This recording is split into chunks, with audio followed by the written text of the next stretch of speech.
I think, have to be advanced,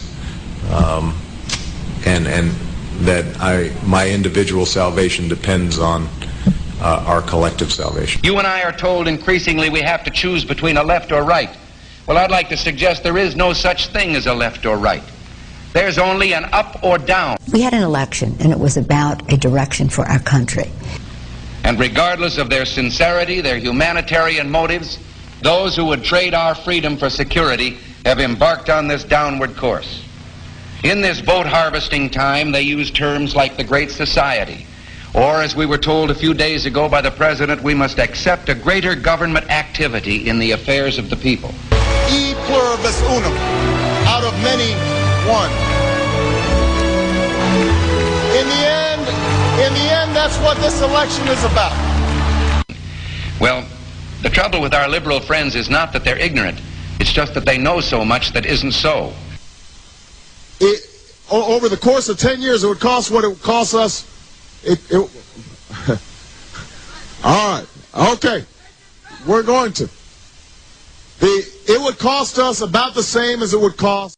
Now is the time to stand for freedom. Overpasses for America defends our Constitution by using the Constitution to oppose tyranny, corruption, and oppressive government officials. Stand up, speak out, and get involved by joining Overpasses for America and the tens of thousands of freedom-loving Americans who are exercising their constitutional rights by rallying on overpasses in Illinois and across America. Find out how you can defend the Constitution by visiting overpassesforamerica.com. That's overpassesforamerica.com.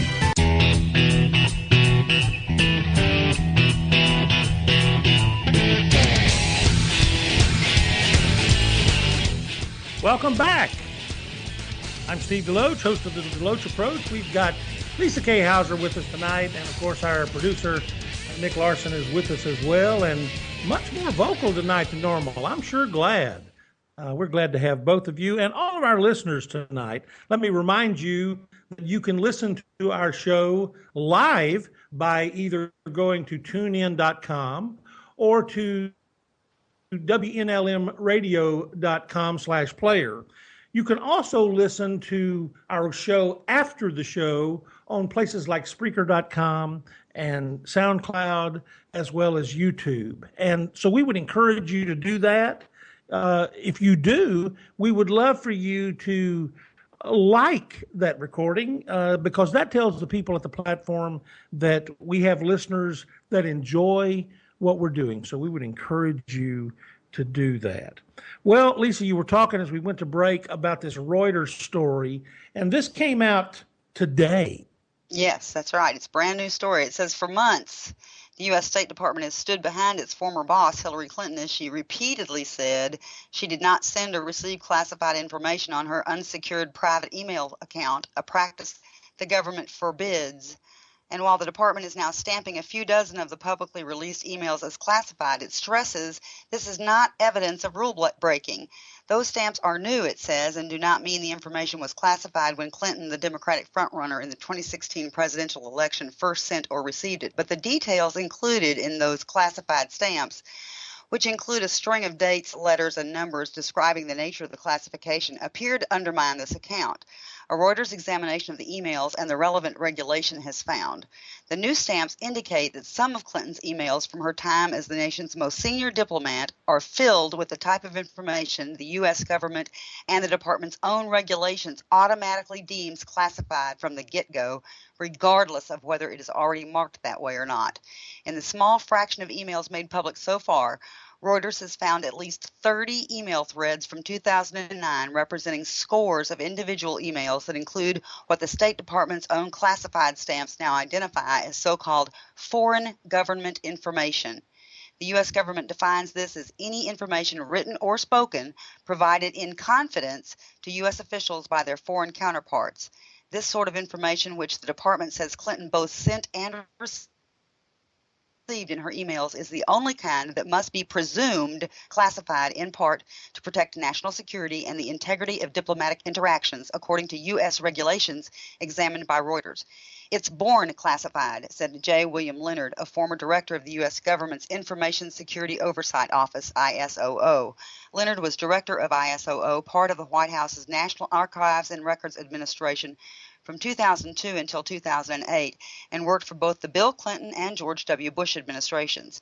If a foreign minister just told the Secretary of State something in confidence, by U.S. rules, that is classified at the moment it's in U.S. channels and U.S. possession, he said in a telephone interview, adding that for the State Department to say otherwise was blowing smoke. Reuters' findings may add to questions that Clinton has been facing over her adherence to rules concerning sensitive government information. Spokesman for Clinton declined to answer questions, but Clinton and her staff maintained she did not mishandle any information. I did not send classified material, and I did not receive any material that was marked or designated classified, Clinton told reporters at a campaign event in Nevada on Tuesday.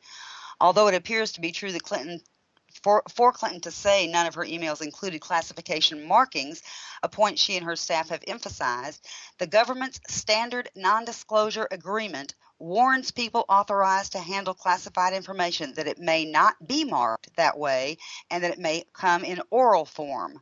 The State Department disputed Reuters' analysis, but declined requests to explain how it was incorrect. So I think that's very interesting. Well, here's the thing. When Edward Snowden exposed classified information, they're after him for treason. That's right. Hillary Clinton exposes classified information, and she's the front runner for the Democratic Party. Yes, it's just a small double standard there. I don't get it. This is a person. Listen, there are people that have been certainly terminated at the very least, but others who have been prosecuted for doing the very thing that Hillary Clinton is being accused of. That's right. And I'm talking about everything from using private emails and private servers to exposing classified information. Well, and that's what this goes on and says. It says Clinton and her senior staff routinely sent foreign government information among themselves on unsecured networks several times a month. If the State Department's markings are correct, within the 30 email threads reviewed by Reuters, Clinton herself sent at least 17 emails that contained this sort of information. In at least one case, it was to a friend, Sidney Blumenthal, not in the government. The information appears to include privately shared comments by a prime minister, several foreign ministers, and a foreign spy chief. Unredacted bits of the email show.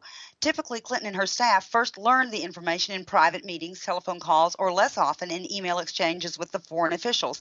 In an email from November 2009, the principal private secretary to David Miliband, then the British Foreign Secretary, indicates that he is passing on information about Afghanistan from his boss in confidence. He writes to Huma Abedin, Clinton's most senior aide, that Miliband very much wants the secretary only to see this note.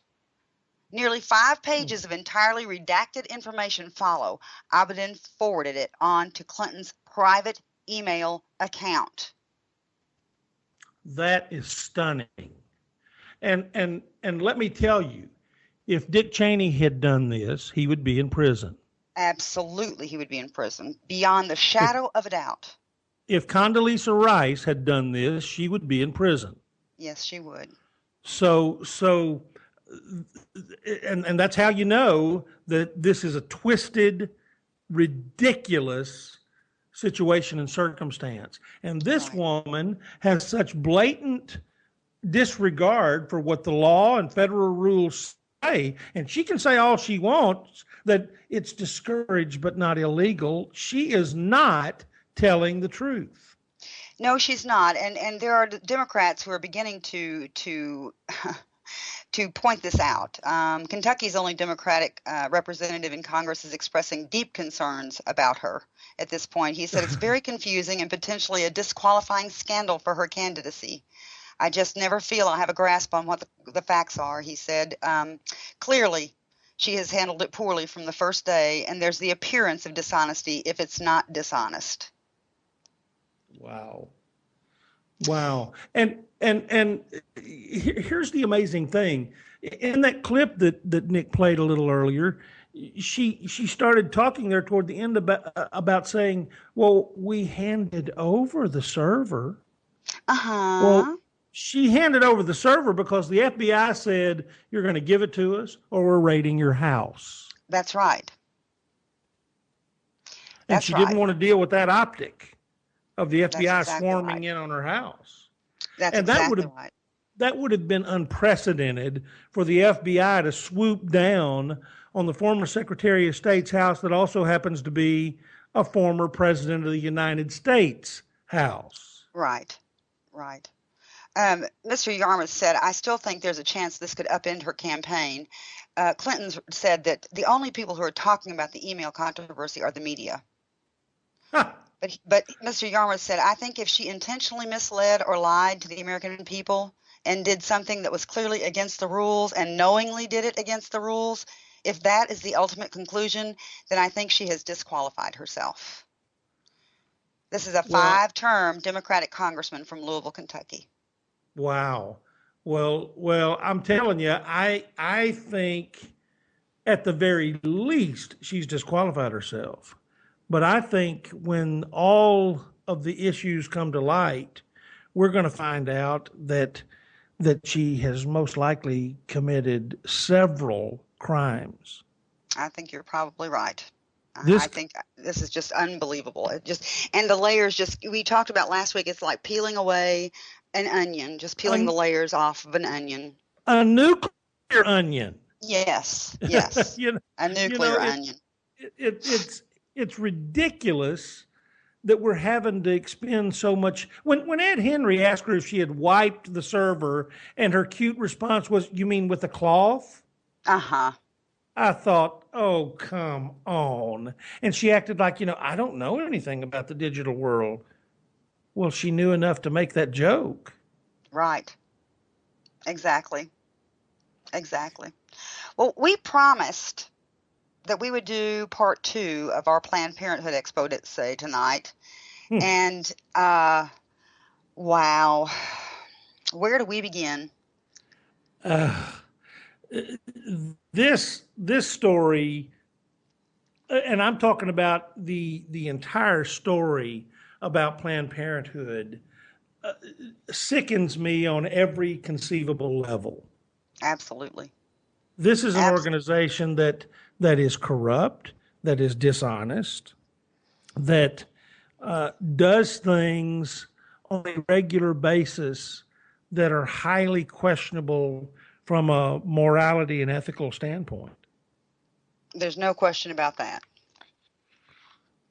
Well, last week we talked about the history of Planned Parenthood. We talked about Margaret Sanger, the eugenicist who founded Planned Parenthood, how she considered it necessary to control the population of undesirable populations through birth control, particularly in the black community.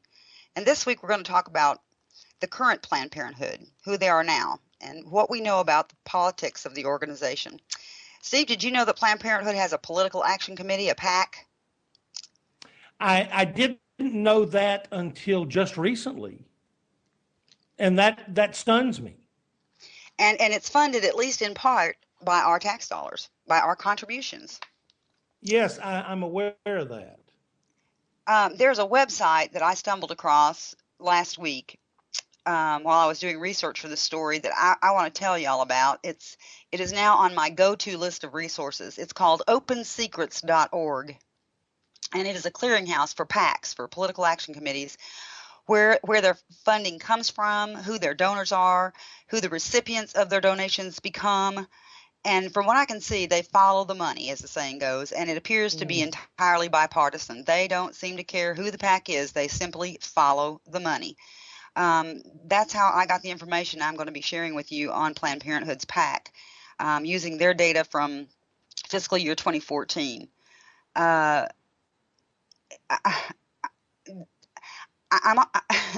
probably will say I'm almost speechless about 15 times tonight, because this story just absolutely almost takes my articulation out of away from me, because I'm just absolutely stunned by this information.